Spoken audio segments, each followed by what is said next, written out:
Hey everyone, and welcome back to another video. Today, we're going to take a step back and look at the absolute foundation of any ethical hacking engagement, reconnaissance. Specifically, we're going to look at one of the oldest yet most reliable tools in your Kali Linux arsenal, the Whois tool. If you are new to ethical hacking, you need to understand that you don't just jump in and start attacking a server. That is noisy, it's dangerous, and it's a good way to get blocked or arrested. Instead, we start with passive information gathering, also known as OSINT or open source intelligence. If you think of the internet as a massive city, a domain name like google.com is like a house address. But who actually owns that house? When was it built? Who do you call if the alarm goes off? And who is the landlord? That is exactly what the Whois protocol answers. It acts like a massive public telephone directory for the internet. And the best part, it allows us to gather critical data about a target without ever actually touching their web servers, meaning your activity stays largely under the radar.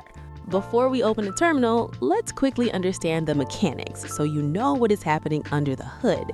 Whois operates on TCP port 43. When you run a query from your machine, you aren't hacking the company. You're simply asking a registrar's database, like VeriSign or GoDaddy, to show you the public registration record for that domain.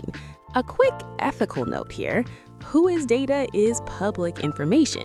Accessing it is not illegal. However, as ethical hackers, we use this data to understand the security posture of an organization, not to harass the people listed in the contacts. All right, let's get into the terminal. I'm going to start with a giant to show you what a perfect corporate-level domain record looks like. I am typing whoisgoogle.com. Okay, the output is huge, so let's scroll up and break down what matters to a hacker. First, look at the registrar. Here we see Mark Monitor Inc. This is a huge clue. Mark Monitor is a brand protection registrar used by massive corporations. If you were auditing a client and they were a Fortune 500 company, but you saw they were using a cheap budget registrar, that would be a risk indicator right away. Next, look at the creation date. It says 1997. In the security world, age equals trust. If you're investigating a suspicious URL and you see it was created yesterday, that is a massive red flag for a phishing campaign. But a domain like this, which has been around for decades, is established infrastructure. Scroll down a little further to the name servers, we see ns1.google.com. This confirms that Google hosts its own DNS infrastructure. They aren't relying on third parties. This gives you insight into their technical maturity before you even open a web browser. Now, let's clear the screen and compare this with another example. I'm going to type whoisfacebook.com. I want you to notice the similarities, but more importantly, the differences. Look at the registrant context section. You're going to see a lot of fields that say data protected or redacted for privacy.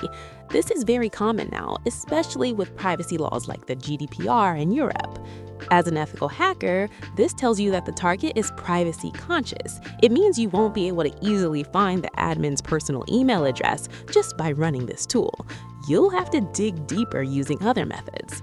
But here's the most important part for a security audit. Look at the domain status lines. You see those codes that say client transfer prohibited or client delete prohibited? These are crucial. These are security locks. They prevent the domain from being hijacked or accidentally deleted by an employee.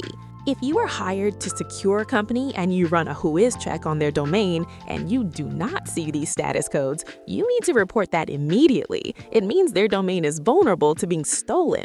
That is a high-value finding that takes you 10 seconds to discover. Finally, look for the org abuse email.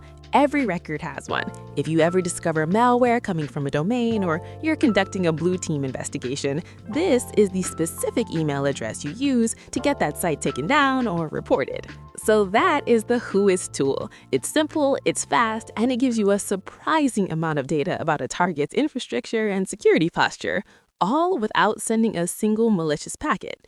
Go ahead and open up your Kali terminal and try this on a few major websites to see how they differ.